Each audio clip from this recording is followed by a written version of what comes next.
सर्वांना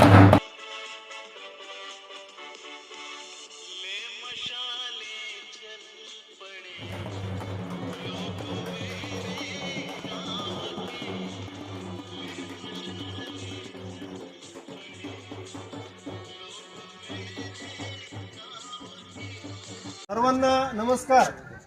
बहुप्रतीक्षित असलेला आपला नानाजी देशमुख कृषी संजीवनी प्रकल्प आज आपल्या गावामध्ये मशाल फेरीनं आपण सुरुवात केलेली आहे। तर आजचा मशाल फेरी हा कार्यक्रम इथं समाप्त होत आहे, बोलावतोय।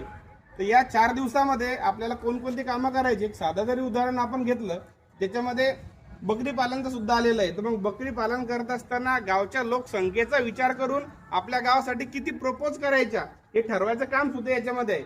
त्यामध्ये मग ठिबक सिंचन असेल, तुषार असणार आहे, शेडनेट असणार आहे, आणखी जलसंधारणाची कामे असणार आहे। ते काय करायचंय काय नाही, म्हणजे पुढच्या 5 वर्षामध्ये आपल्या गावासाठी काय काय लागतंय त्या सगळ्याचं नियोजन करणं म्हणजेच गाव विकास आराखडा तयार करायचा आणि तो आपल्याला या पुढच्या 4 दिवसात करायचा आहे। जर या 4 दिवसामध्ये आपण एखादं काम प्रपोज करू शकलो नाही, नंतर तुम्हाला आठवलं हे करायला पाहिजे होतं, ते आपल्याला करता येणार नाही।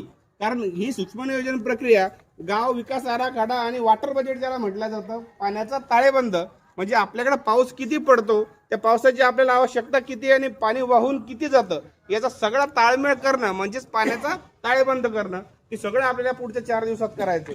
तर जास्तीत जास्त म्हणजे संख्येने जर शेतकरी आले तर आपल्याला चांगला त्यामध्ये लोकसहभाग नोंदवता येईल आणि जास्तीत जास्त विकासाची कामं की जे कृषीच्या माध्यमातून आपल्याला कशी राबवायचे ते आपल्याला करता येईल। त्यासाठी आपण या 4 दिवसाच्या कार्यक्रमाचा अट्टहास करतोय।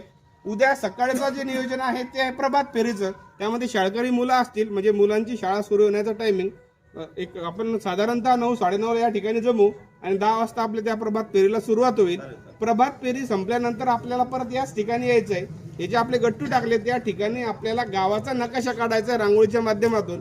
त्यामध्ये समितीतील महिला सदस्य असतील, आणखी आपल्या शेतकरी महिला सदस्य ज्या या ठिकाणी येतील, आपण रांगोळी काढू आणि आपल्याच गावाची कोणत्या म्हणजे जे जे ठराविक गावामध्ये लोकेशन्स असतात ते लोकेशन आपण त्याच्यामध्ये टाकू। त्याच्यामध्ये गावाचे स्ट्रेंथ आणि विकनेस म्हटलं जातं, म्हणजे गावाचे बलस्थानं काय आहेत, गावाचे कमकुवत गोष्टी कोणत्या आहे, आपल्याला कोणत्याची आवश्यकता आहे, त्या नकाशाच्या माध्यमातून ते आपण नोट डाऊन करतो आणि तसा अहवाल आपण शासनाला पाठवतो। अशा सगळ्या अहवालावरून त्या पोकरा योजनेमध्ये आणखी कोणत्या बाबी समाविष्ट करायच्या हे शासनाला कळतं। म्हणजे एवढं त्या साध्या आपल्याला वाटत जरी असलं आपण मशाल घेऊन फिरतोय आणि प्रभात फेरी काढायचं, नेमकं कशासाठी करायचं, तर त्याचा एवढा मोठा त्याच्या मागचा उद्देश आहे। तर या सगळ्या माध्यमातून माझं सगळ्या लोकांना आव्हान राहील की पुढचे जे 3 ते 4 दिवस आपल्यासाठी महत्त्वाचे, सगळ्यांनी यामध्ये हिरिरीने सहभाग नोंदवा।